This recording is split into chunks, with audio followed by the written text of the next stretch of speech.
Call on the Honorable Deputy Governor to bless us with prayers. Mr. Speaker, thank you. Good morning. Let us pray. Almighty God, from whom all wisdom and power are derived, we beseech thee so to direct and prosper the deliberations of the Parliament now assembled, that all things may be ordered upon the best and surest foundations, for the glory of thy name and for the safety, honor, and welfare of the people of these islands. Bless our sovereign lady, Queen Elizabeth II, Charles, Prince of Wales, and all the royal family. Give grace to all who exercise authority in our Commonwealth, that peace and happiness, truth and justice, religion and piety may be established among us. Especially we pray for the Governor of our islands, the Speaker of the Parliament, official members and members of Cabinet, and members of the Parliament, the Chief Justice, and members of the Judiciary, that we may be enabled faithfully to perform the responsible duties of our high office. All this we ask for thy great name's sake. Let us say the Lord's Prayer together. Our Father, who art in heaven, hallowed be thy name. Thy kingdom come, thy will be done on earth as it is in heaven. Give us this day our daily bread, and forgive us our trespasses, as we forgive those who trespass against us. Lead us not into temptation, but deliver us from evil. From thine is the kingdom, the power, and the glory, forever and ever. Amen. The Lord bless us and keep us. The Lord make his face shine upon us and be gracious unto us. The Lord lift up the light of his countenance upon us and give us peace now and always. Amen. Please be seated.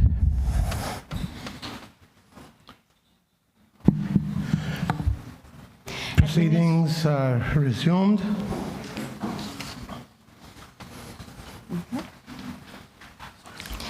Administration of oaths or affirmations. None. Reading by the Honourable Speaker of messages and announcements. None. None. Presentation of petitions. None. Presentation of papers and of reports. Tourism Attraction Board Annual Report 2018, together with Tourism Attraction Board Annual Report 2019, to be laid on the table by the Honourable Minister of Tourism and Transport. The Honourable Temporary Minister. Good morning, Mr. Speaker. Thank you. I have the privilege of laying the annual 2018-2019 TAB, or Tourism Attraction Board's annual reports on behalf of the Honourable Minister of Tourism. I beg to lay these on the table, Mr. Speaker. So ordered. Is the Minister speaking there at all? Mr. Speaker, just to say thanks to the House.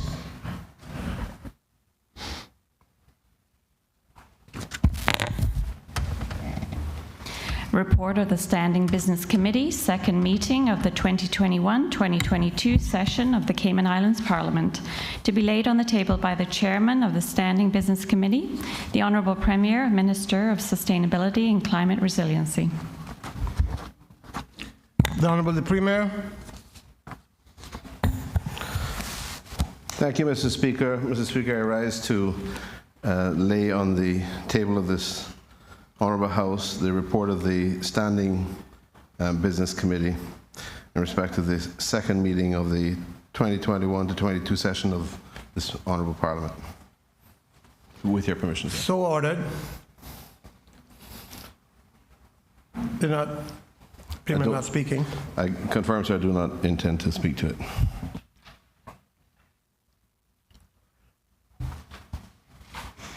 The Office of the Commissioner of Police, Cayman Islands Government 2020 Annual Report, together with the Office of the Commissioner of Police, Cayman Islands Government 2021 Annual Report, to be laid on the table by the Honourable Premier, Minister of Sustainability and Climate Resiliency. The Honourable Premier. Thank you again, Mr. Speaker. Mr. Speaker, I rise to seek your permission to lay on the table of this Honourable Parliament both reports of the Office of the Commissioner of Police annual report for 2020 and 2021. So ordered. Is the Premier speaking to the report? Mr. Chair, no, I would just commend the report to members. I think it reflects good reading for the activities of the Royal Cayman Islands Police Service in their service to our country and keeping us safe and protected. Public Lands Commission, Cayman Islands Government, Annual Report 2020, to be laid on the table by the Honourable Minister of District Administration and Lands. The Honourable the Minister of Education, District Administration and Lands. Thank you, Mr. Speaker, and good morning. I beg to lay on the table of this Honourable House the report for the Public Lands Commission, Cayman Islands Government. That is the annual report for 2020. So ordered. Is the Honourable Minister speaking to the report? No, thank you, Mr. Speaker. The report is self-explanatory. Report and recommendation of the Minister responsible for lands on the vesting of Crown Land, Block 11D, Parcel 92, to Governor Square Ltd, and the vesting of Crown Land, Block 11D, Parcel 94, to the Lime Tree Bay Strata Corporation, to be laid on the table by the Honourable Minister of District Administration and Lands. The Honourable Minister of Education, District Administration and Lands. Thank you, Mr. Speaker. Mr. Speaker, I beg to lay on the table of the Honourable House the report and recommendation for the Minister responsible for lands and the vesting of the Crown Land, Block 11D, Parcel 92 to Governor Square Limited, and the vesting of Crown Land, Block 11D, Parcel 94 to the Lime Tree Bay Strata Corporation. So ordered. Is the Minister speaking to the report? Yes, thank you, Mr. Speaker. Mr. Speaker, the report deals with the conversion to a freehold title of existing but linked long leasehold interest in Crown Land Block 11D, Parcel 92, and Block 11D, Parcel 94. Block 11D, Parcel 92 comprises of 8.19 acres of developed Crown Land, a zone neighbourhood commercial, and located on Lime Tree Bay Avenue in the cadastral district of West Bay Beach North. The parcel is subject to a 99-year premium ground lease at a nominal annual rent to Governor Square Limited that will expire in the year 2104. Mr. Speaker, this leasehold interest originally derives from a premium gold lease at a nominal rent granted by the Crown to Binson Greenall for 606 acres of undeveloped land for a term of 99 years from the year 1950. The portion of the lease of Block 11D92 was extended back to 99 years on expired term in 2005. The parcel has been developed by the tenant as a two-story Governor Square office and retail centre and a cost-you-less retail store. Mr. Speaker, the second property is Block 11D, Parcel 94, being the Crown Land adjoining the said Governor Square. It comprises of 5.29 acres of developed land, a zone low-density residential, and located on Lime Tree Bay Avenue in the cadastral district of West Bay. The parcel is subject to a 99-year premium lease at a nominal annual rent to tenant Governor Square Limited that will expire in 2049. Again, Mr. Speaker, this leasehold interest originally derives from the premium ground lease at a nominal rent which was granted back in 1950 to Benson Greenhall by the Crown. The parcel is sublet to the proprietor's Strata Plan Number 7, also known as the Lime Tree Bay Strata Corporation, for a term of 99 years that will expire in the year 2049. The rent to the Governor Square Limited on this said sublease is US $18,000 per annum. The parcel is developed as a 7-to-1 unit residential condominium complex built in 1976. Mr. Speaker, both the tenants of Governor Square Limited and the subtenant of the Strata Corporation requested that the told the government that their respective long leasehold interests in Block 11D, Parcel 92 and 94 be converted to separate freehold interests. 3 valuation reports were commissioned for each parcel in accordance with Section 10.2 of the Governor Vesting of Lands Act 2005 revision to determine the premium payable for the Crown's freehold interest in the lands. One was derived from the government's chief valuation officer, and 2 from private sector property valuation companies. Mr. Speaker, these opinions, which are complex valuations given the existing long leasehold interest, are as follows. Block 11D, Parcel 92, Governor's Square. Lands and Survey valuation, $2.8 US million. Quayside surveyors 2.245, IRR 1.570. The average was taken for 2.2050 US dollars. Block 11D 94, which is Lime Tree Bay. Lands and survey valuation is 5.7700 CI dollars. Quayside surveyors was 3.97600, and Blue Point was 4.27400. Average being 4.67300. Mr. Speaker, a report on this matter was considered by the Cabinet. After careful analysis and due consideration of the report and the recommendation of the Chief Valuation Officer, it was resolved that Cabinet advise His Excellency the Governor to approve the disposition of each Crown parcel based on the average of the 3 valuations in each case. Firstly, Mr. Speaker, the freehold interest in Block 11D, Parcel 92, was to be transferred to Governor Square Limited in return for consideration of $2.200000 US dollars. That's $2,205,000 US dollars plus stamp duty and registration fee. Secondly, Mr. Speaker, the freehold interest in Block 11D, Parcel 94, was to be transferred to Lime Tree Bay Strata Corporation in return for consideration of $4,673,333 Cayman Islands dollars, plus stamp duty and registration fees.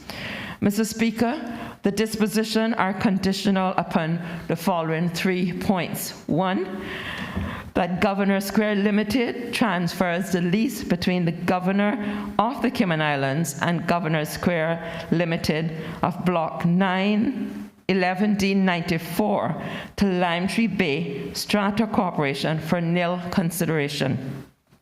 Secondly, the surrender of the sublease between Governor Square Limited and the Lime Tree Bay Strata Corporation for 11D Parcel 94, and finally, that completion of the dispositions take place within 24 months of Parliament's approval. Mr. Speaker, the accompanying report, which has been duly laid today, contain the documents as required under Section 10.2 of the Governor's Vesting of Lands Act 2005 revision, including the 3 valuations that I referred to.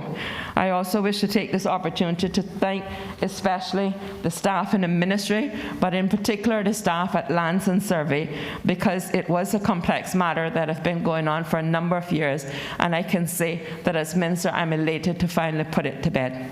I thank you.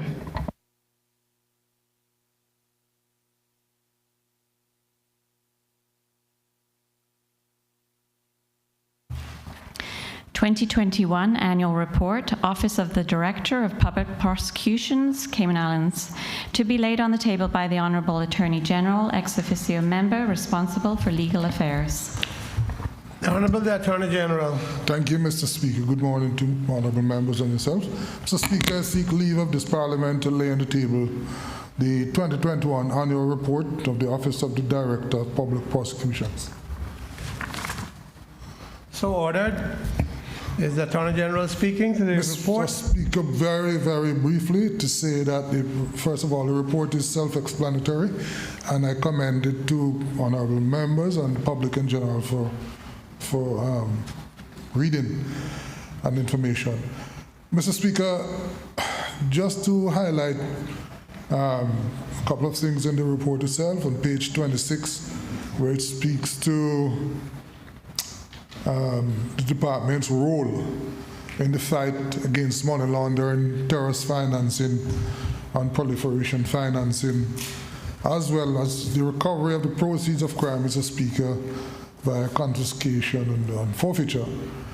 Mr. Speaker, the Office of the DPP also leads on the jurisdiction's contribution in the efforts of what is called the ARIN Carib, which is an asset recovery interagency network for the Caribbean that deals with the tracing and recovery of assets, Mr. Speaker, which is the proceeds of crime.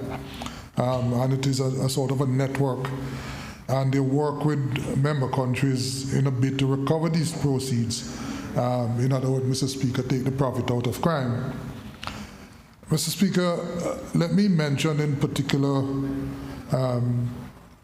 the efforts of former Crown Counsel International, Ms. Elizabeth Lees, who is no longer with the department, but who, since 2019, served in the role of National Coordinator to the Anti-Money Laundering Steering Group.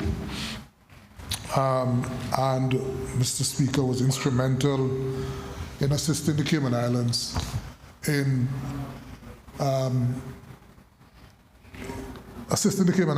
getting rid of or disposing of 60 out of the 63 recommended actions that were imposed on the Cayman Islands following the mutual evaluation report that was done, Mr. Speaker. And these recommended actions were by the FATF, and we were required to meet them in order to address some of the deficiencies identified in the mutual evaluation exercise. Ms. Lees, Mr. Speaker, was extremely instrumental in leading the charge in assisting us to address some of those deficiencies. And she's now in private sector, and I wish her very well, Mr. Speaker, but would wish to thank her for her service in this regard as well. Also, Mr. Speaker, I'd like to mention Ms. Toyin Salako, who is now an assistant director and who is also a central player in the jurisdiction's effort, Mr. Speaker, as it relates to matters around the CFATF initiative. And she continues, Mr. Speaker, to lead on what we call immediate outcome 7, which is the outcome that deals with money laundering prosecution, especially standalone money laundering prosecutions. She should work with the RCIPS, the Financial Crimes Unit, Mr. Richard Barrett and others in doing an excellent job in that regard. I'd also like to mention, Mr. Speaker, Mr. Garcia Kelly, who along with Ms. Toyin Salako and members of the RCIPS are also leading on the ARIN Carib initiative that I mentioned earlier on. Permit me, sir, to also mention the role of the former acting director of public prosecutions, Mrs. Scandia James Malcolm, and now the new DPP, Mr. Simon Davies, who recently took over. Their continuing role, Mr. Speaker, as members are participants in the Anti-Money Laundering Steering Group as we continue to navigate issues surrounding the CFATF and the FATF initiatives, Mr. Speaker. You would have known from experience, so that this is a rolling sort of initiative that the jurisdiction is involved with several rounds of reviews. And we are now trying to get out of the fourth round of mutual evaluation exercise with the FATF.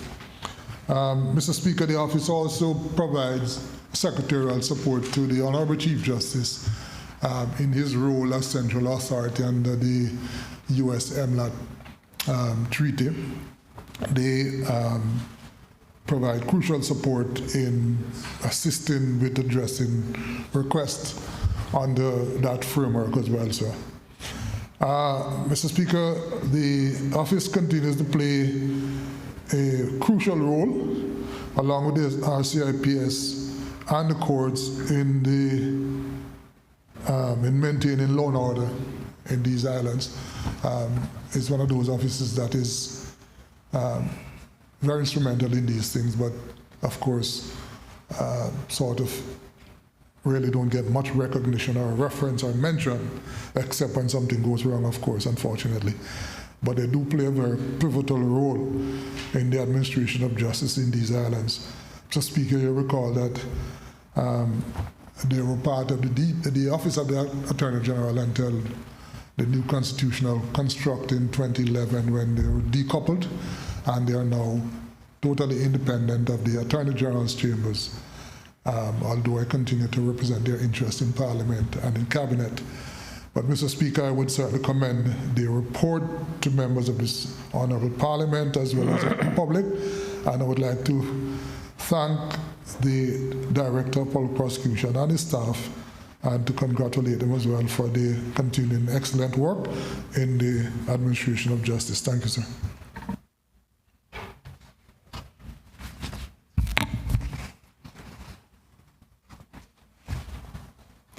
Annual Report 2021, Synico, opening doors to wellness for our members. Fiscal year ended 31 December 2021, to be laid on the table by the Honourable Minister of Finance and Economic Development. The Honourable the Deputy Premier and Minister of Finance.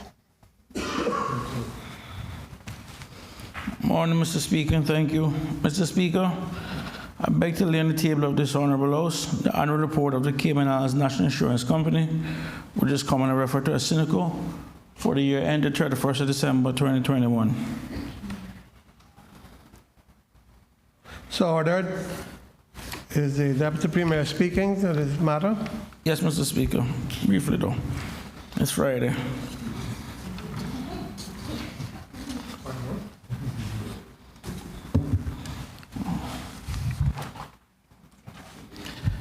Mr. Speaker, the annual report contains a wealth of information on the activities, achievements, goals, and objectives of Synico for the year ended 31st of December 2021.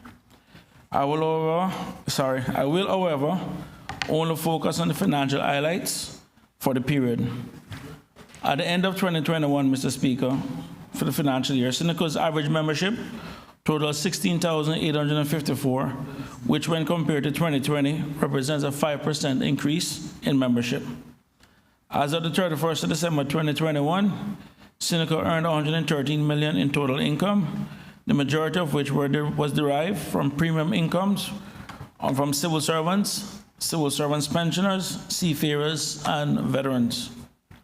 Mr. Speaker, Synico incurred $111.5 million in total expenses, of which $105.4 million, or 94%, was for payment of incurred claims, which are essentially the health benefits paid under the insurance plans that Synico administers. The remaining $6.1 million of total expenses comprise of $200,000 for contributions to the segregated insurance fund, $1 million for claim administration fees or third-party administrators' fees, and $4.9 million for the administration expenses that Synico incurred in order to operate the company's office, including personnel costs, rent, depreciation, audit, and actuary fees. With the exception of the USA claims, Mr. Speaker, all claims payment functions were performed locally, which improved the claim paid turnaround times to the benefit of members and providers. In 2021, total claims processed increased by 10% from the prior year due to increased accessibility of medical services following the 2020 COVID-19 lockdown. In 2021, Cineco processed 91% of the claims received within 0 to 15 days, compared to 92% in 2020. As of the 31st of December 2021, Cineco recorded a second-year consecutive net income amounting to $1.4 million, following its net income of $10.5 million in the prior year. As reported last year, Mr. Speaker, the 2020 net income was due to a significant reduction in elective procedures during the COVID-19 lockdown. At the end of the 2021 financial year, the assets of Cineco total $45.3 million, while liabilities total $19.6 million. Mr. Speaker, the government wishes to express its gratitude to the staff and management of Cineco, along with the Board of Directors, for their assistance and support during the period under review. Thank you, Mr. Speaker.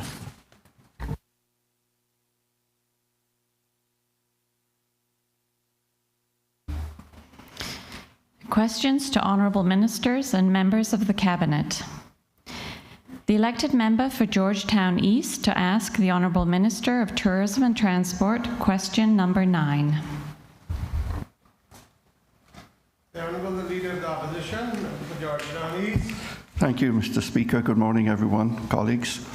Mr. Speaker, I rise to ask question number 9 on the order paper,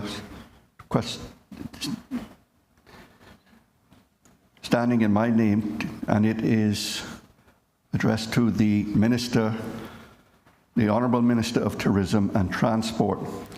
Can the Honourable Minister advise whether a business case was done regarding the arrangements with Portsmouth Football Club in the UK to assist in promoting Cayman tourism, and can he provide the House with a copy of this business case?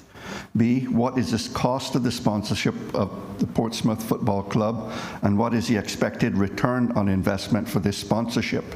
And finally, what is the duration of the sponsorship arrangement with Portsmouth Football Club? Thank you, sir. The Honourable,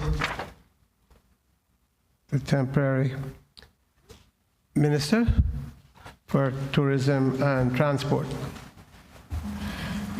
Thank you, Mr. Speaker.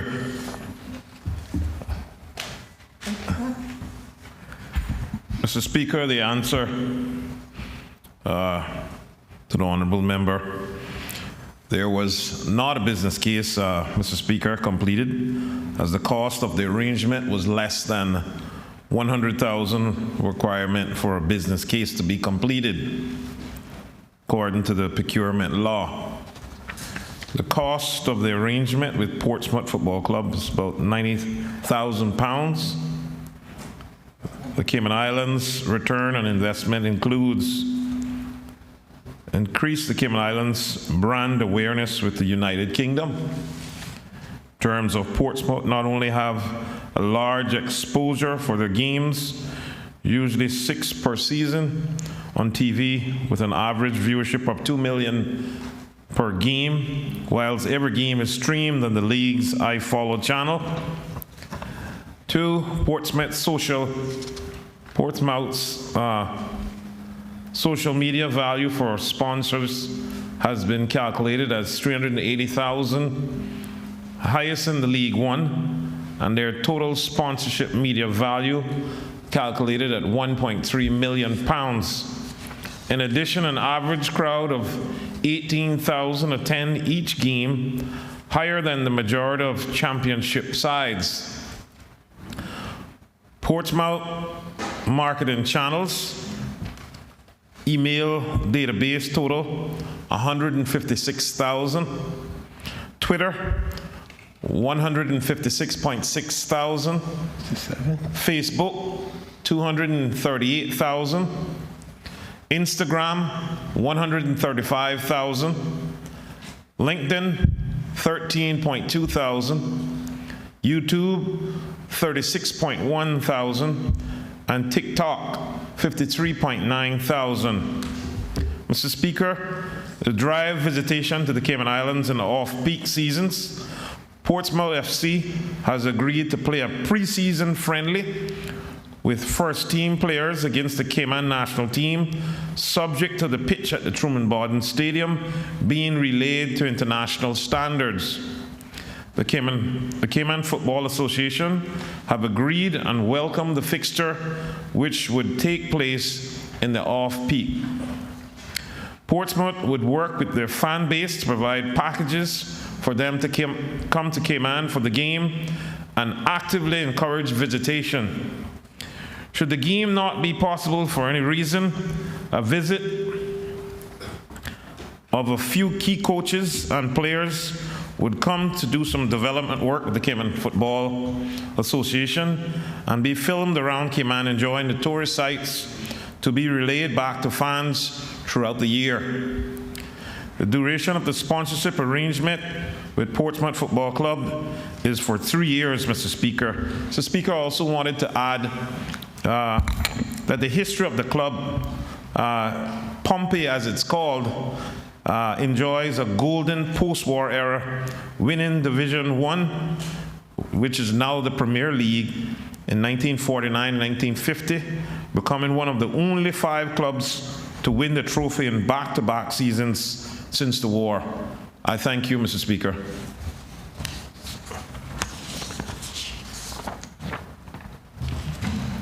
The elected member for Georgetown East to ask the Honourable Minister of Tourism and Transport.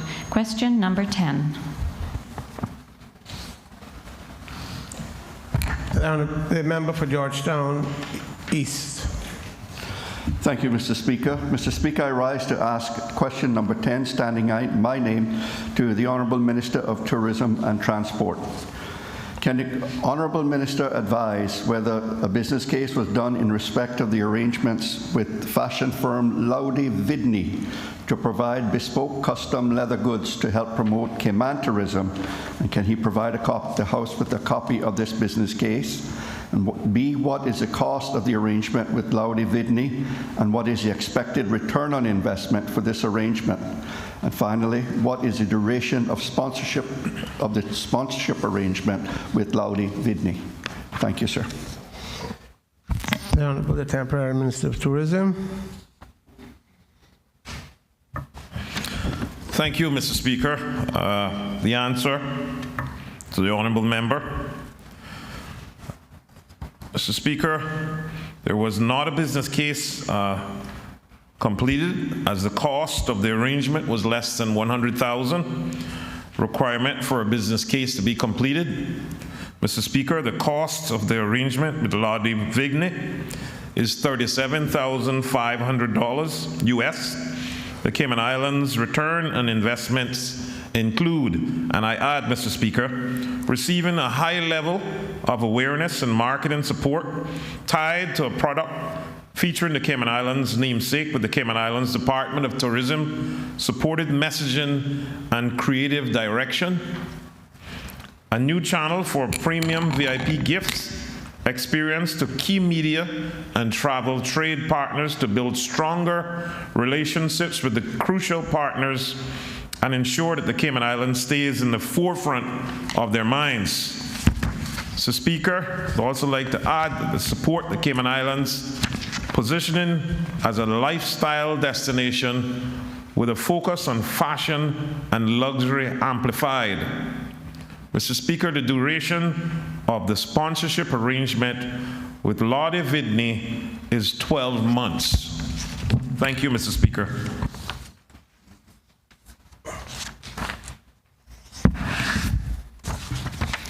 The elected member for Red Bay to ask the Honourable Premier, Minister of Sustainability and Climate Resiliency. Question number 11. The member is not in the chamber. I don't know if anyone has been authorized in the opposition to ask the question on his behalf. If so, I would love it. Mr. Speaker, I'm aware that he is in the building. He did come in just a few minutes ago, but I just wondered if he just stepped out. There he is. Thank you. I think he's entered the chamber now. Yes, thank you, sir.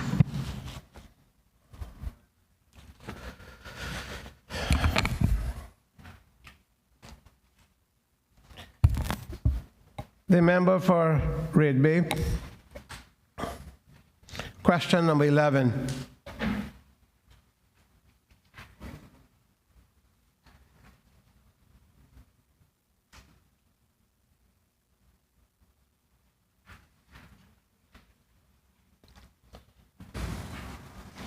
Thank you, Mr. Speaker.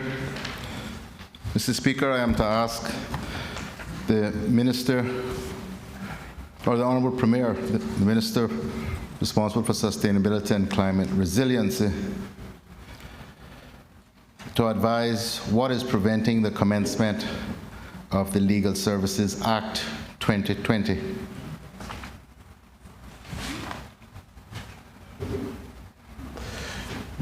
The Honourable the Premier. Thank you, Mr. Speaker. Mr. Speaker, I'd like to thank the member from Red Bay for the question. The answer, Mr. Speaker, is, as the member from Red Bay will know, commencement of the Legal Services Act 2020 is not simply a matter of the adoption of a commencement order by Cabinet, as is often the case with other recently passed legislation. When I came into office, I found there was a substantial amount of preparatory work still to be done to complete the full commencement of this Act. The work outstanding consists of the preparation of at least 4 sets of regulations, namely the Legal Services Fees Regulations, Legal Services Savings and Transitional Regulations, Legal Services Recognized Law Entity Regulations, and Legal Services Professional Development Regulations. Mr. Speaker, initial progress was made in moving these matters forward in consultation with the Honourable Chief Justice and Honourable Attorney General, and with the benefit of their assistance, I think we're now in a much better position to take forward the finalization of the required action on these regulations. Mr. Speaker, in addition to distractions brought about by the pandemic generally and the reopening plan for the tourism economy in particular, there were continued lobbying efforts in writing and in-person presentations, which also took time to consider. At this point, Mr. Speaker, we anticipate proceeding with the finalization of the appointment of the members of the Council and completion of the necessary work to seek or accomplish commencement in the 3rd quarter of this year.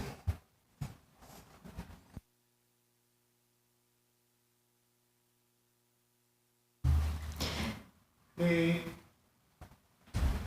member for Red Bay.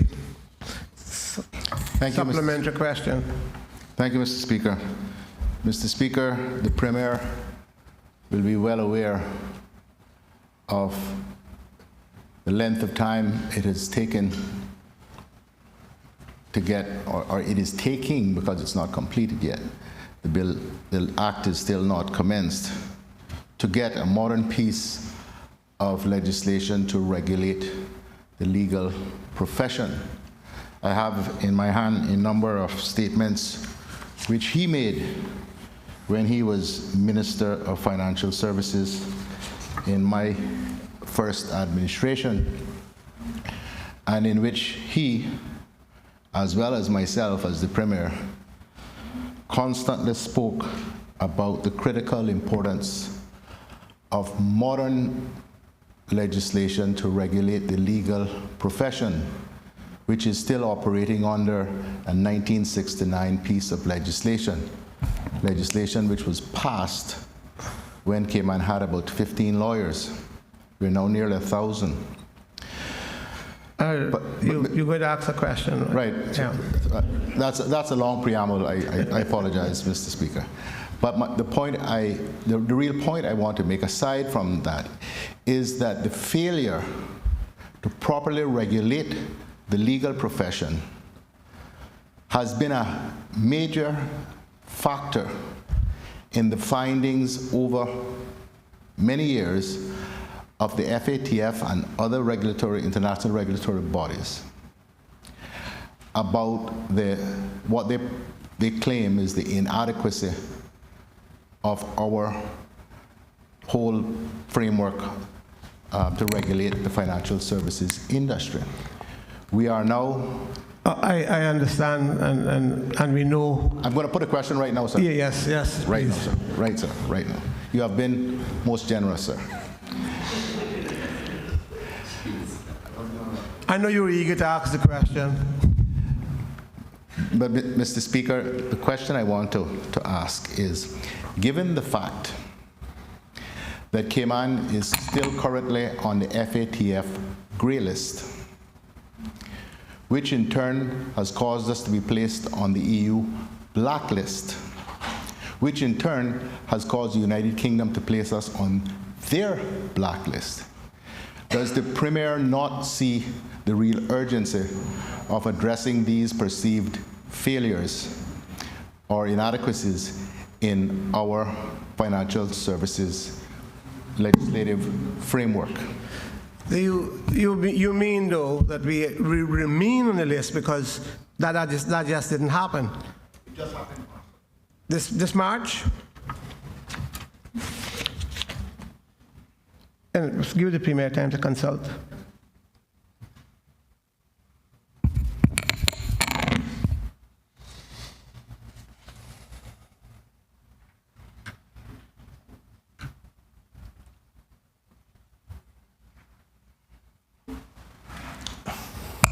Honorable Premier. Mr. Speaker, thank you very much for giving me a moment to confer. Mr. Speaker, I absolutely agree with the member from Red Bay in terms of the need to get a modern framework of regulatory legislation in place to deal with the regulation of the practice of law. As he says, I have stated it many times, as has he done himself as well, as he has done himself as well. At this point,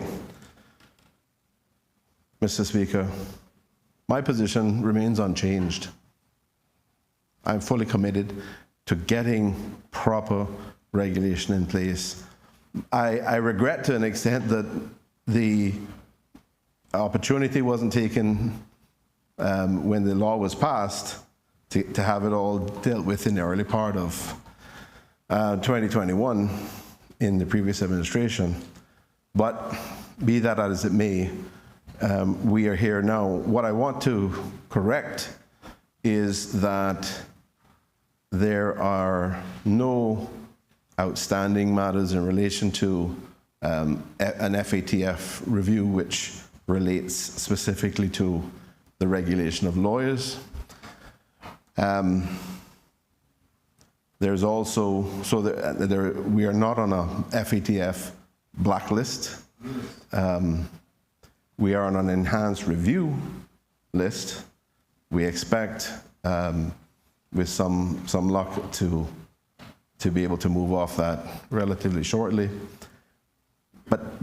And the same is true of any other related action that could have been taken, including through the EU. But, Mr. Speaker, the reality is still the same, that today, as the member started off in his long preamble to his question, the profession is still being regulated by a piece of legislation that was in place from 1969. 4 years after I was born. So, Mr. Speaker, it is obviously wholly inadequate. It has been an issue of contention for a long time.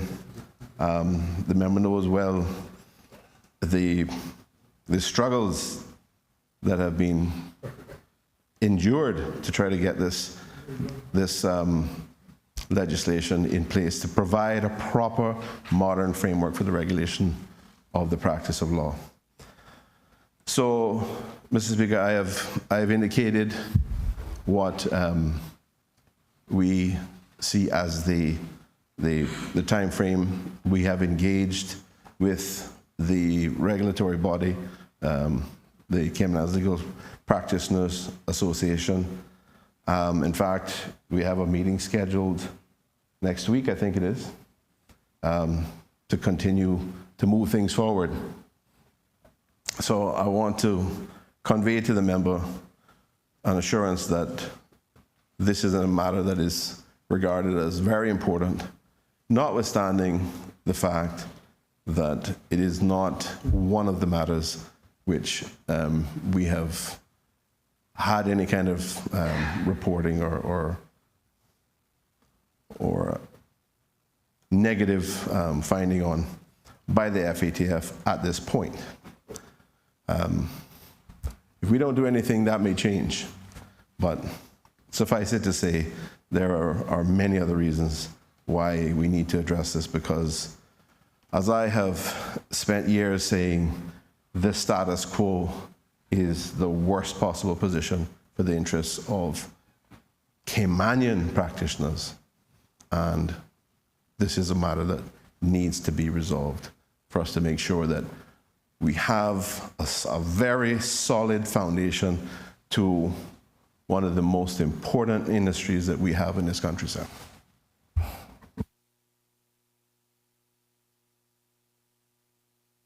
The member for Red Bay, supplementary. Thank you, Mr. Speaker. Mr. Speaker, I want to express my gratitude to the Premier for his very frank commitment to having this piece of legislation brought into place. He knows better than most people not only how important it is, but how hard it has been to get here. He tried as Minister of Financial Services twice in his term to get a bill passed. And it took 8 years, the term he was Minister of Financial Services, and then when I took responsibility for it as Premier. So it's been 9 years to get here. I just warn him, Mr. Speaker, I as one who has been Premier, how swiftly the 4 years flies by, and a full quarter of that has now gone. I do hope, Mr. Speaker, we will get this commenced very quickly.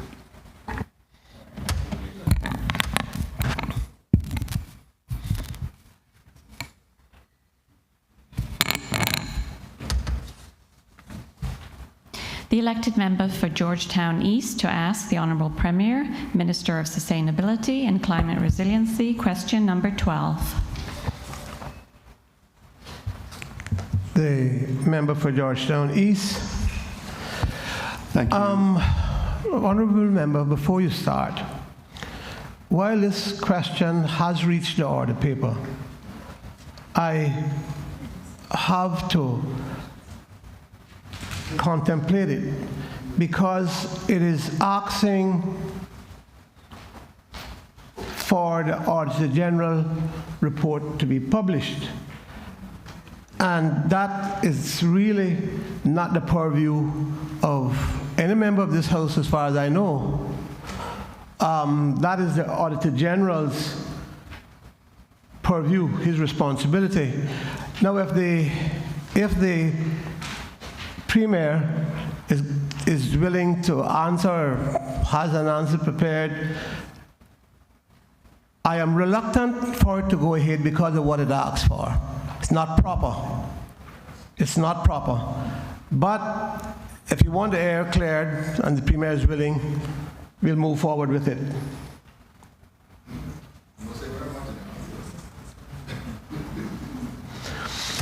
Go ahead.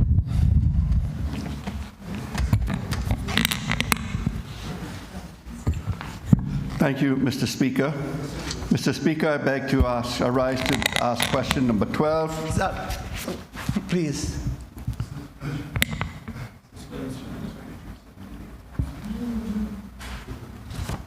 Yes, we need a suspension of, been needed that, suspension of standing orders. We're a little bit behind on that, but we'd ask the Premier to, out of an abundance of caution, to do so at this point. Suspension of standing order. Thank you, Mr. Speaker. Belatedly is better than not at all, I guess. I rise to move the suspension of Standing Order 23, 7, and 8 in order to allow the taking of questions after the hour of 11. Question is that Standing Order 23, 7, and 8 be suspended in order for the questions to continue after 11. All in favor? Aye. Those against? The ayes have it. The member from Reed Bay. Sorry, member from Thank you, Mr. Georgetown East. Thank you, Mr. Speaker. I rise to ask question number 12, standing in my name to the Honourable Premier, Minister of Sustainability and Climate Resiliency. Can the Honourable Premier state, A, whether a report from the Office of the Auditor General has been completed on the procurement procedures regarding the purchase of lateral flow test kits from Blue Water Medical Supplies and Crown Agents, and B, if the report is completed, when will it be published? The Honourable the Premier. Thank you, Mr. Speaker. Mr. Speaker, the answer in respect of Part A is yes, to my knowledge. Mr. Speaker, the answer in relation to Part B of the question is where there is obviously some sensitivity. I imagine that the Office of the Auditor General will publish the report in due course. I don't feel that it is within our control to address that. Further, Mr. Speaker, I note that the Public Accounts Committee, which the member asking the question is the chair of, can request a copy of the report. In fact, I think any report from the Auditor General under Section 114(7) of the Constitution. And obviously, while our consent is unnecessary, I would simply confirm that the government certainly has no objection to the publication of the same.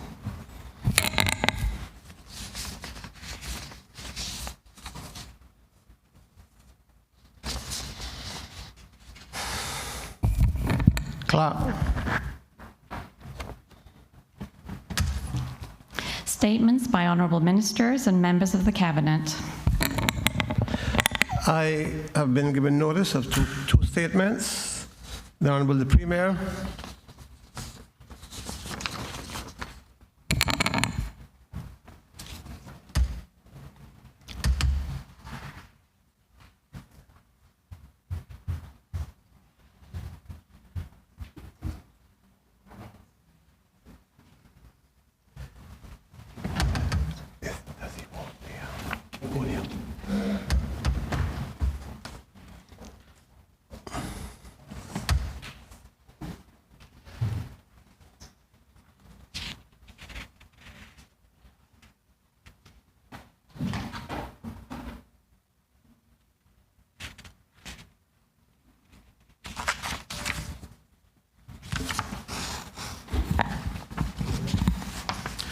Mr. Speaker, thank you.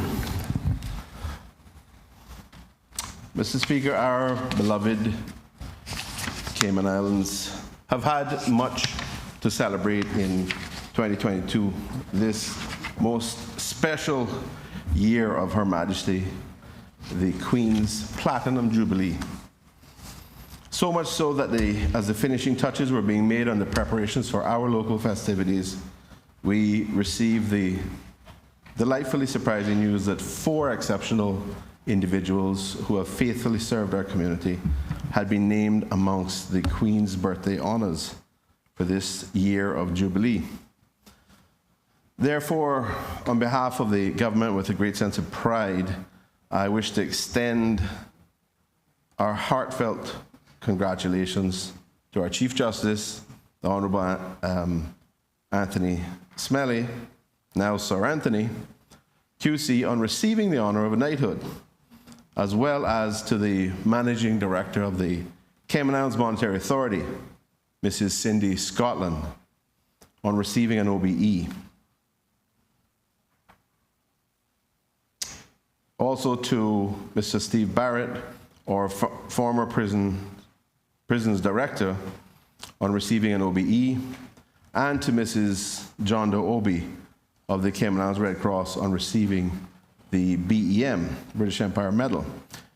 Mr. Speaker, His Lordship, the Honourable Chief Justice, Sir Anthony Smalley's appointment as a Knight Commander of the Most Distinguished Order of St. Michael and St. George adds a well-deserved exclamation point on a very distinguished legal and judicial career.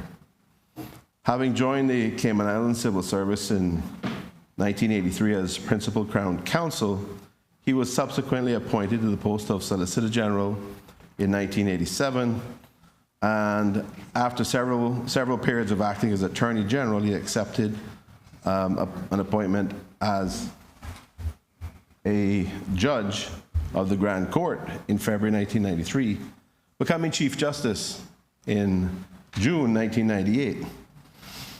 Mr. Speaker, his dedication to the development of jurisprudence and to the rule of law has helped to solidify the global reputation of the Cayman Islands judiciary, earning us worldwide respect and recognition for impartiality, independence, as well as the robustness of our legal system in general. In any organization, Mr. Speaker, the tone is indeed set from the top. And while the courts are steeped in important, time-honored traditions, Sir Anthony has embraced innovation and the expansion of the services provided by the courts, offering online services and video conferencing, but also mediation and specialist courts such as the Drug Court and Financial Services Division.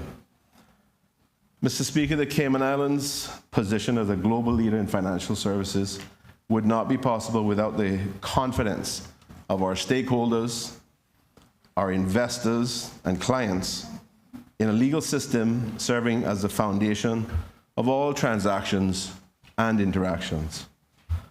For this, we must once again acknowledge the guiding hand of the Chief Justice through the years. It is important to note that the Chief Justice's impact has not been merely felt within the Cayman Islands, but also in other overseas territories. In March 2018, he was appointed to the Court of Appeal of Bermuda, which is a testament to the high esteem in which he is held regionally. Mr. Speaker, it would be remiss of me not to also offer congratulations to his dear wife, Jackie, now Lady Smelly, and to Sir Anthony's children. There is no doubt that their beloved husband and father has sacrificed much of himself, his time, and his effort in faithful service to his adopted home, the Cayman Islands.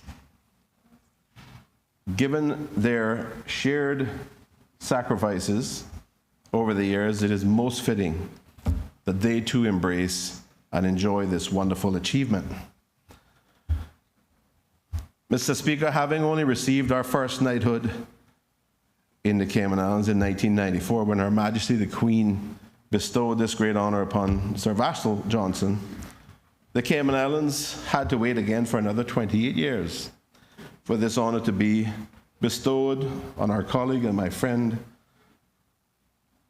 the Honourable Sir Alden McLaughlin. So I trust I'll be forgiven if I sound surprised that within 6 months of our second knighthood, that a third Caymanian, Sir Anthony Smelly, KCMG QC, has now been knighted. Her Majesty the Queen has certainly made a very special way, certainly has a very special way of making her presence felt at our Jubilee celebrations. Mr. Speaker, I also want to say that I cannot begin to express how pleased I am that Mrs. Cindy Scotland has been recognized as an officer of the Most Excellent Order of the British Empire, or OBE. As I carefully recount the importance of the judiciary, recounted the importance of the judiciary to the strength and global reputation of our financial services, the role of our regulator, Mr. Speaker, the Cayman Islands Monetary Authority, has been a window to the world, guarding the reputation of the Cayman Islands, supporting strong governance and best practice within our industry, and standing firmly to ensure a level playing field as stakeholders compete in our jurisdiction. Having joined the Monetary Authority at its inception in January 1997 as the head of currency operations, Mrs. Scotland was promoted to the post of General Manager in June of that year. Prior to CIMA, she spent 6 years with one of its predecessor organizations, the Cayman Islands Currency Board, even serving as the board's manager. In June 2000, she was appointed as Managing Director of the Authority and has served the Cayman Islands with distinction in this role for 22 years. Mr. Speaker, I've had the good fortune of knowing and observing Mrs. Scotland in various capacities. When I was a practicing attorney, I had the privilege on many occasions of observing Mrs. Scotland and developed a deep admiration and respect for the impact of her advocacy for the Cayman Islands and her very clear mandate on protecting and defending the global reputation of the Cayman Islands government and our financial services industry. During my term as Minister from 2013 to 2017, I had the great privilege of working directly with her as the Minister for Financial Services. And this gave me an even greater sense of respect for this dedicated, hardworking Caymanian woman. Let us not pretend, Mr. Speaker, that maintaining a leadership role, any leadership role, for 22 years, especially in an industry that has been so male-dominated, is anything less than very significant. But Mrs. Scotland, with diplomacy, tact, intelligence, skill, and a clear mission to protect the reputation of the Cayman Islands, has done her job and done it well. While, Mr. Speaker, I didn't think it possible for Mrs. Scotland to go any higher in my personal regard, I certainly fondly remember my period of serving as the chair of CIMA's Board of Directors, which gave me an even greater insight into her vision, leadership, and reverence for the critical and sometimes not so popular role that CIMA has to play. It is fair to say she's uncompromising when it comes to the reputation of the Cayman Islands, and that is what we should expect from our regulator. Again, Mr. Speaker, it should be noted that as the head of our main financial services regulator, her influence and impact extends far beyond our shores. Her role requires her to represent Cayman on various regulatory and international cooperation matters. This includes serving as the Deputy Chairman of the Group of International Financial Center Supervisors and co-chair of the Financial Stability Board's Regional Consultative Group for the Americas. Additionally, Mr. Speaker, there is regular interaction with key bodies, including the International Organization of Securities Commissions, the International Monetary Fund, and the Caribbean Financial Action Task Force, as well as with jurisdictional regulators such as the UK Financial Services Authority, the US Securities and Exchange Commission, and the European Securities and Markets Authority. Mr. Speaker, it is my sincere hope that Mrs. Cindy Scotland OBE, Mrs. Cindy Scotland OBE, a most deserving honours recipient, takes more than a passing moment to reflect on her outstanding achievements and exceptional stewardship. I therefore wish to extend my sincere congratulations, personally on behalf of the government, as well as to her husband Mark and their 3 children, and indeed to her dedicated team at CIMA, which is coincidentally celebrating 25 years of service to the Cayman Islands. I say well done, Cindy. Mr. Speaker, it gives me great pleasure as well to congratulate Mr. Stephen Barrett on receiving the Officer of the Most Excellent Order of the British Empire, or OBE. Mr. Speaker, the Cayman Islands government was fortunate to recruit Mr. Barrett as an interim director of prisons in 2018 after very successful tenures in prison leadership in our sister overseas territory, the Turks and Caicos Islands, as well as in his native Scotland. He was confirmed to the post after a competitive recruitment process later that year, and quickly set himself apart with his unparalleled enthusiasm, energy, and demonstrating a real passion for his work, which he was often heard describing as the best job in the world. Mr. Speaker, in particular, what Mr. Barrett believed in and was deeply committed to was rehabilitation of offenders. The programs and enhancements which he drove were evidence of his own value system of respecting the humanity of everyone, including offenders, and creating pathways for change. While Mr. Barrett is no longer with the Cayman Islands government, his honor is an acknowledgement of a distinguished career dedicated to working with offenders in 3 jurisdictions. We continue to wish him the very best and offer our congratulations today to him and his family. Finally, Mr. Speaker, the 4th honoree was none other than Mrs. John Doe Obi, the director of the Cayman Islands Red Cross, who has received the British Empire Medal for services to the community. We're all aware of the important role the Red Cross plays in the Cayman Islands, from supporting natural responses to natural disasters, to coordinating first aid training, assisting with the COVID response, or leading awareness and training on child sexual abuse.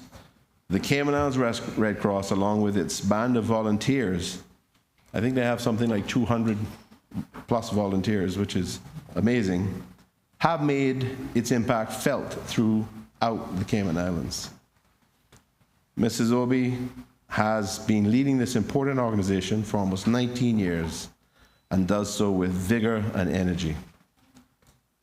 Mr. Speaker, the Jubilee events of the weekend past have given us an opportunity to carefully reflect on Her Majesty Queen Elizabeth II's life of service. Throughout the United Kingdom, its overseas territories, and the Commonwealth, Her Majesty's sacrifices, commitment, and dedication through the years of incredible reign have been examined. Any fair assessment of her execution of her duties and conduct in public life results in admiration and acceptance that she is an unparalleled example of service above self.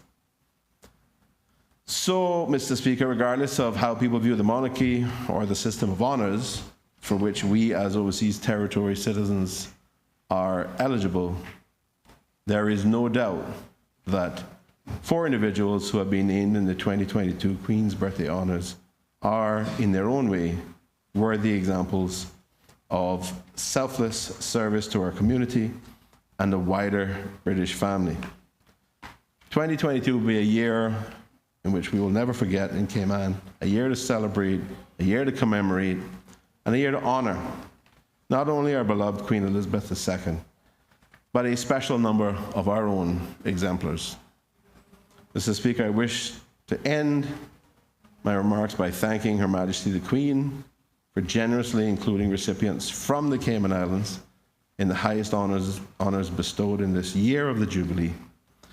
And I also wish to thank His Excellency the Governor for personally advocating for nominations of recipients. And to those individuals who took the time to prepare nominations, I express heartfelt gratitude for putting forward these most worthy nominees. In closing, I once again thank and congratulate the Honourable Sir Anthony Smelly, KCMG-QC, Mrs. Cindy Scotland, OBE, Mr. Stephen Barrett, OBE, and Mrs. John Doe Obi, BEM, for all that you have done individually and collectively for our beloved Isles Cayman. Thank you, Mr. Speaker.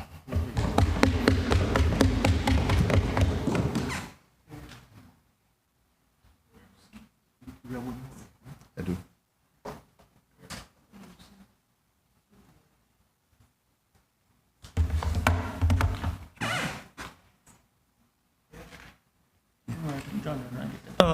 Mr. Premier, I don't know if you met too, but there a former member of this House who was also awarded, Ms. Lucille Seymour, and also Ms. Sharon, who was our former clerk. But is perhaps just slip your mind on those things, but they have been awarded as well. Mr. Speaker, I absolutely agree. I was confining my remarks to the most recently announced awardees. I think those announcements were okay. All right. last year, I believe. Yep. But still worthy of mention. Yes, Still absolutely. very worthy of mention. We certainly celebrate. But I understand that what you were doing. You were Yes. doing for what has been announced Correct. in June this month. Not in any way intended as a slight or an oversight. No, yes, we understand We that. celebrate and honor all. I didn't catch the part that you were saying was of this June this month nominees or awardees. Yes, sir. You do have another statement? I do indeed, sir. Okay.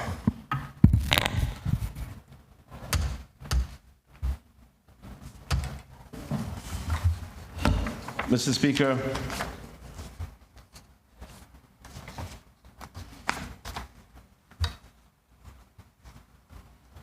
following on from yesterday, I wanted to provide some additional information. So, Mr. Speaker, the statement is, people often ask me what keeps me up at night. And at this point, as I noted previously, increases in the cost of living and climate change are the two greatest impacts that I am concerned about on our lives and businesses and existence in this country right now.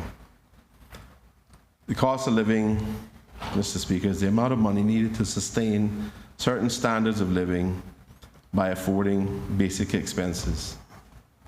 Basic expenses include housing, food, transportation, and health care. For the past several years, the cost of living has been increasing, Mr. Speaker. Not just the past quarter, No. the past several years.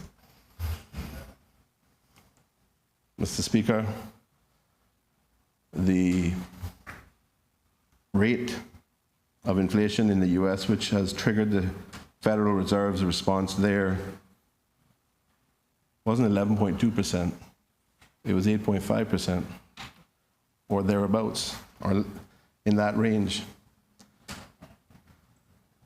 So, Mr. Speaker, this has been increasing here because of the issues around the pandemic, the supply chain disruption, and it has worsened in the past 6 months. And the rise in fuel prices as a consequence of the war in Ukraine is another very unpleasant experience. We're living in some of the most challenging times in recent history, Mr. Speaker. Mr. Speaker, since getting elected, the PAC government has taken more than a dozen substantive actions to lower the cost of living for some of the most vulnerable people in our society. I outlined some of those in brief yesterday.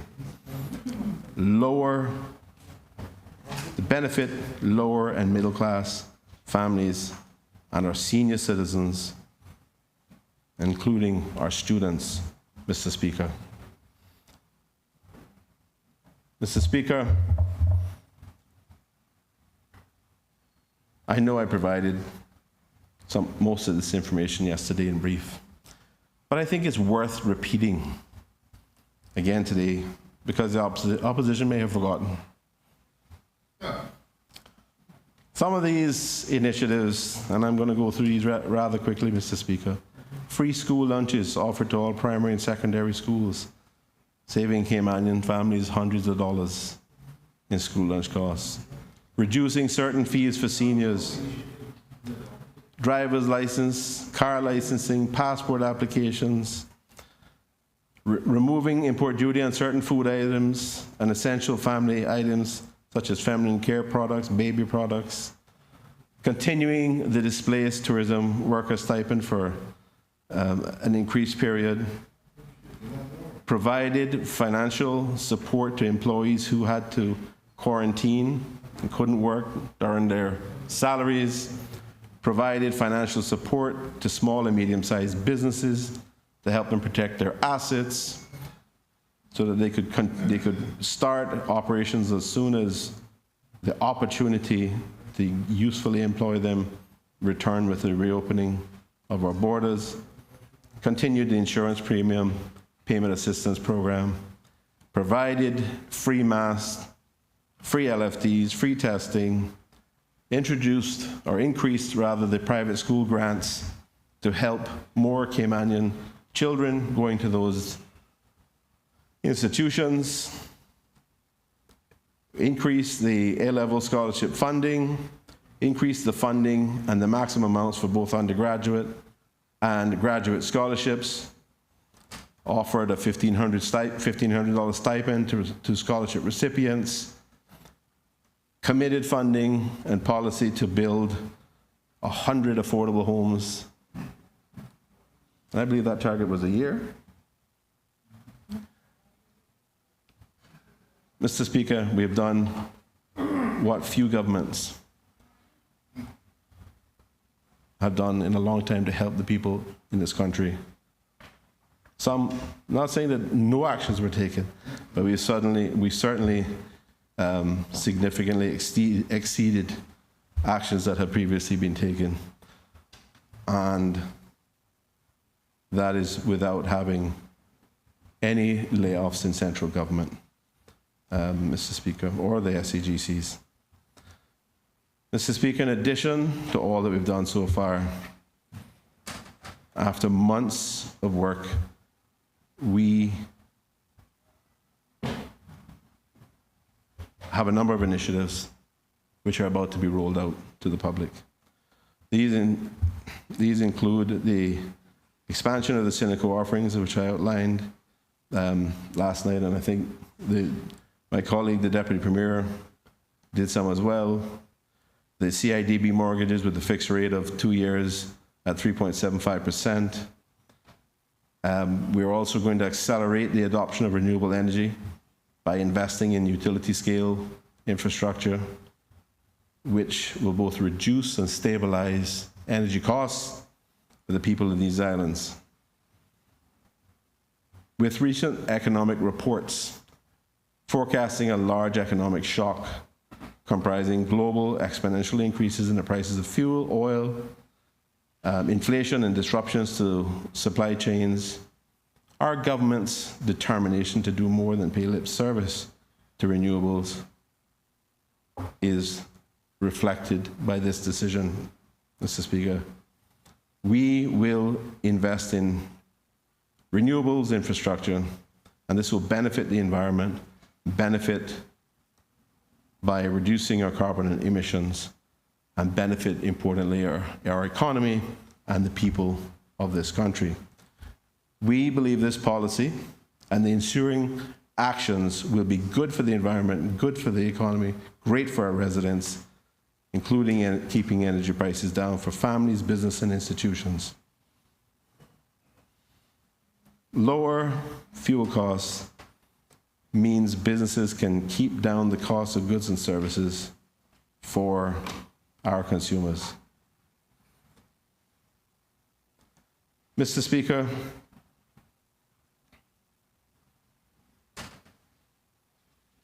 I could go on talking about these matters, but I want to get to the details of two important initiatives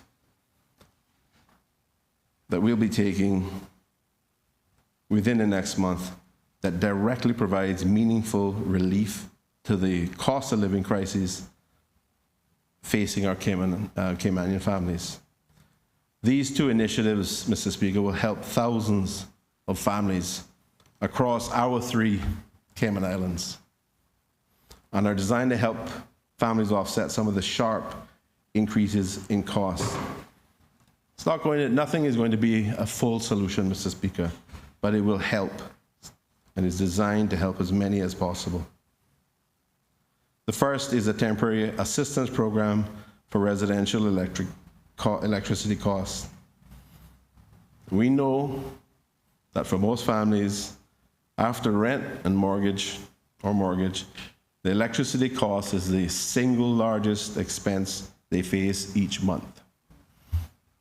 We also know that fuel prices have spiked, and this is causing electricity costs to rise sharply.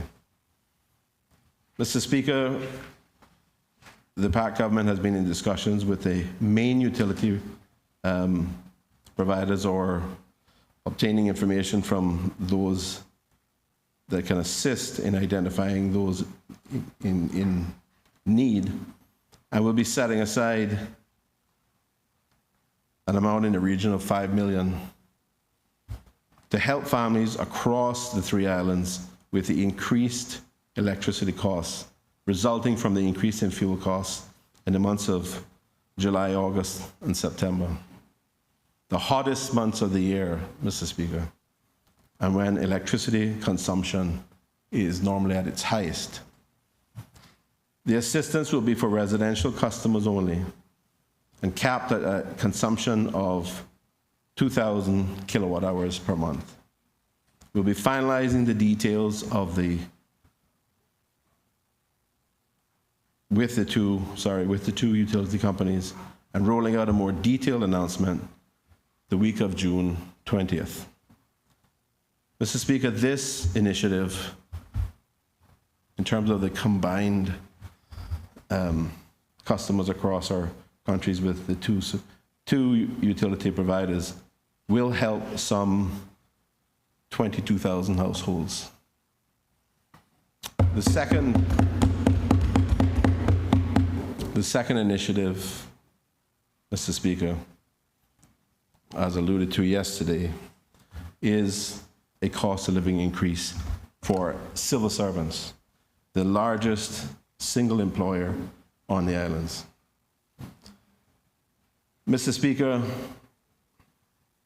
obviously, as I said before, we're living in challenging times, and this government has certainly expanded efforts to combat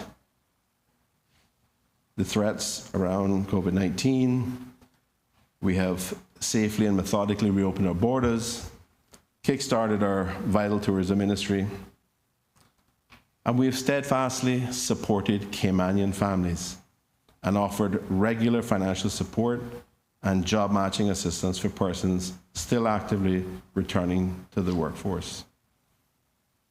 We have prudently and diligently managed government's revenues and delivered policies whose aims have always been to make the lives of our constituents, our Caymanians, better. Amidst such challenging times, Mr. Speaker, government's fiscal outlook remains positive, as shared from time to time by my colleague, the Deputy Premier and Honourable Minister of Finance and Economic Development. Yet, Mr. Speaker, despite this strong and positive momentum by Good Ship Cayman, we must acknowledge the inflationary pressures experienced around the globe and the buffeting that is occurring in relation to ships that are much larger than ours here at home. Governments in the US, United States, Canada, Europe, the world over, are confronting the same dilemma of how to safely navigate an uncertain future, provide relief to its citizens, and to alleviate the impact that inflation has, particularly in the middle class and low-income families. While our government has limited levers at its disposal, given the existing drivers of inflation are global factors such as supply chain constraints, war, and the pandemic, the government, the PAC government, nevertheless remains committed to doing what we can. Mr. Speaker, we know that our civil service has worked tirelessly to see this country through each challenge. So, Mr. Speaker, I am proud, again, to say that we have been working closely with the Honourable Deputy Governor to see what relief can be provided to civil servants within the confines of the approved budget. Mr. Speaker, as we head into the summer months, when temperatures and fuel prices will rise in tandem,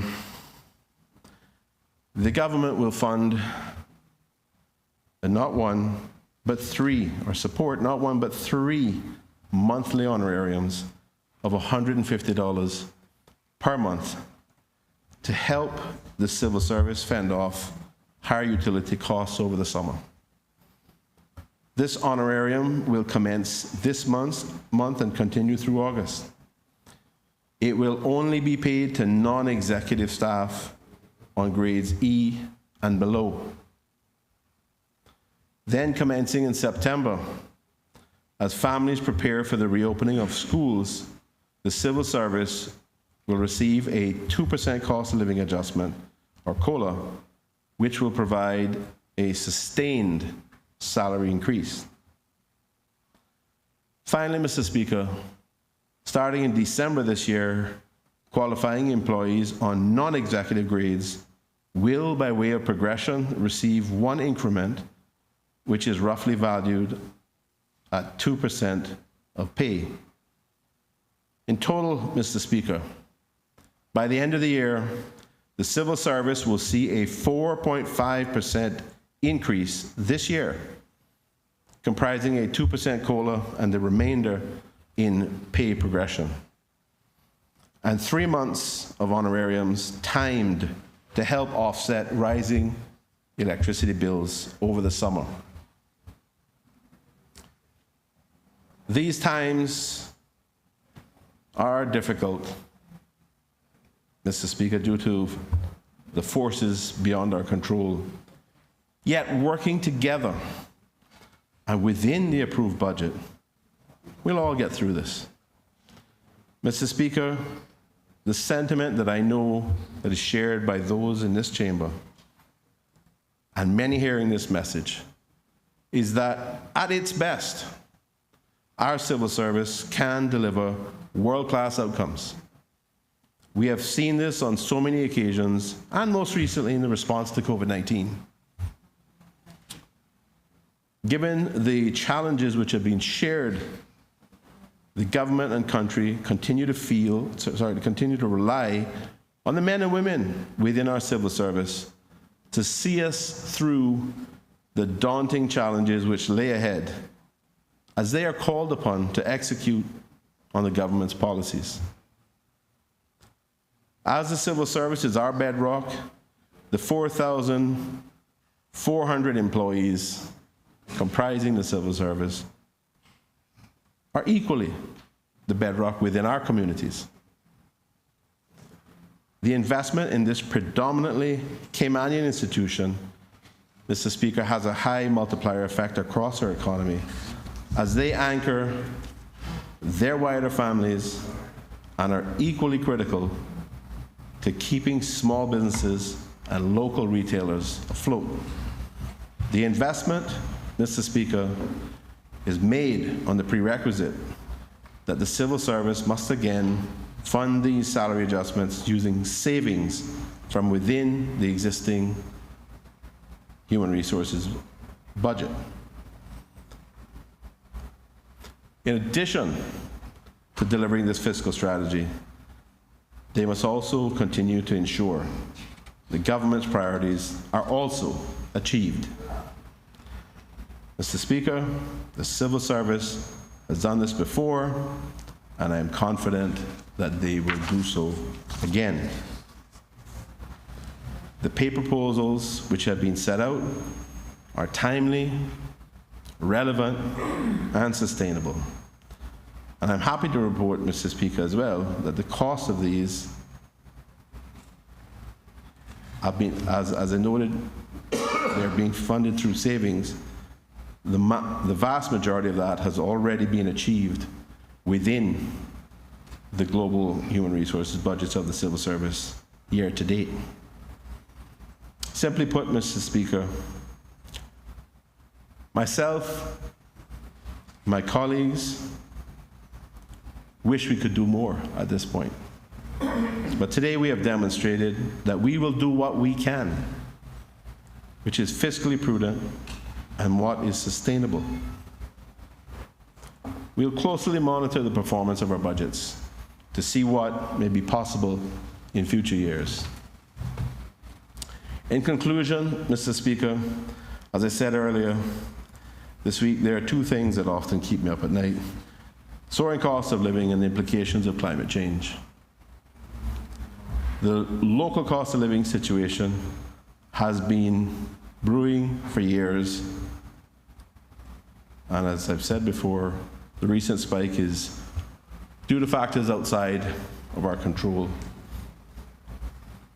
as is usually the case.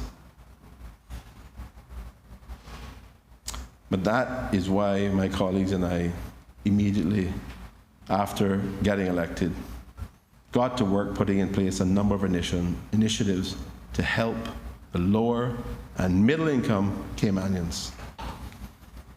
The reality, Mr. Speaker, is there's a limit to what political and financial leaders can do about rising inflation, especially given the varying causes.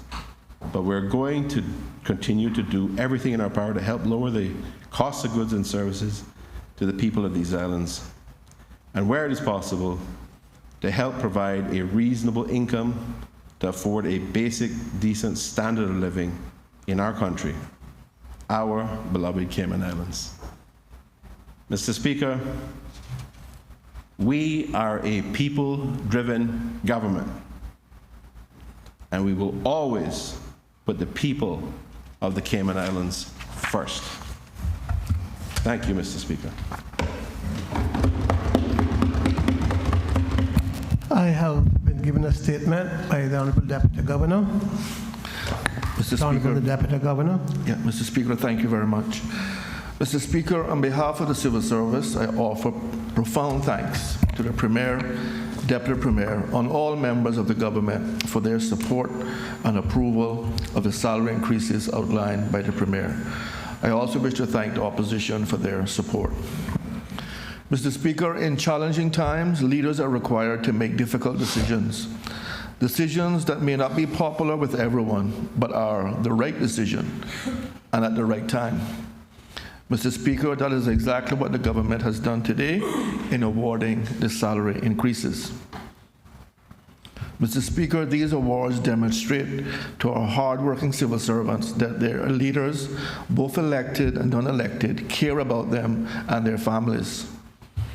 We require our civil servants to perform at their best every day to provide the world-class services that our customers deserve.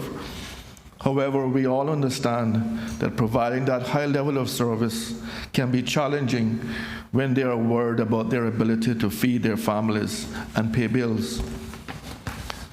Mr. Speaker, the salary increases put extra money in the hands of civil servants who need it most when they need it, and it delivers on a promise to increase the salary for staff below grade D.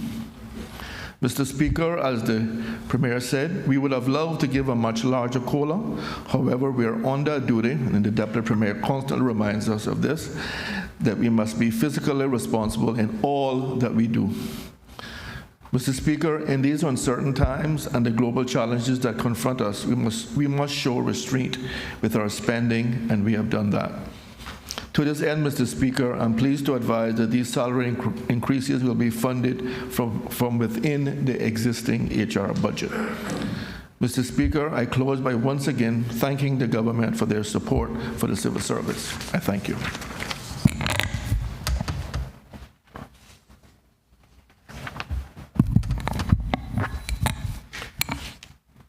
Clerk. Personal explanations. None. Obituary and other ceremonial speeches. None. Raising of matters of privileges. None. Government business. None. Adjournment. The Honorable the Premier.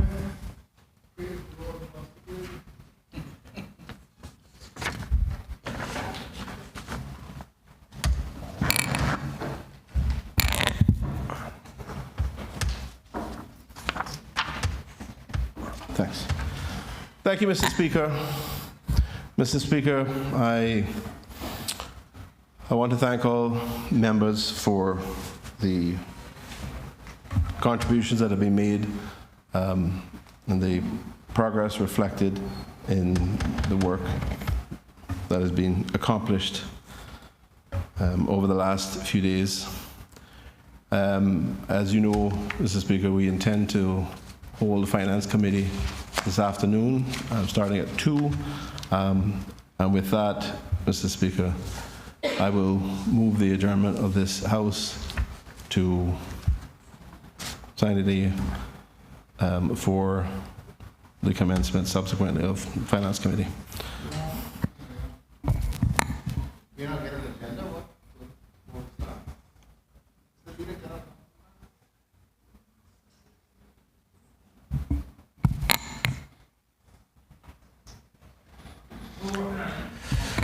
Question is that this Honorable House do now. Mr. Speaker, before you put the question, may I ask? The member for Red Bay. May I ask if members of the opposition will not have the opportunity to see the agenda before we start Finance Committee? We didn't even know Finance Committee was going to start today. The Deputy Premier, you sound a little bit like the member for Georgetown Central when you was on this side and he was on that side. Mr. Speaker, I do apologize to the member of Red Bay, but I think when it was discussed that he wasn't actually in chamber, but the plan was actually to keep it Monday, but we were asked to keep it today. I was happy to have it on Monday, but so we rushed to basically get it over here for this afternoon, but I'm more than happy to have it on Monday if it's a problem, and so they can have the weekend to look at it. So, Mr. Chairman, if you have said so to members, so we have rushed to get it down here for this afternoon. Then it's up to you all. It's up to the government. It's up to the government, but I would suggest that we are here. Let's finish our work. It's 4 or 5 items, and I pretty much told the Honourable Leader of Opposition what those 4 or 5 items were, so we're rushing to get it down. Mr. Speaker, that honestly don't hold water. If the bill or the Section 12 requests are here, then can we just have a copies of them before we move into it? The minister has, Honourable Leader of the Opposition, the minister has intimated that the correct or relevant information should have reached the House by now. I suggest by the time we eat, we'll be ready to talk again. So this Honourable House, question is that this Honourable House stands adjourned, sine die. All those in favour, please say aye. Those against, the ayes have it. This Honourable Parliament stands adjourned, sine die.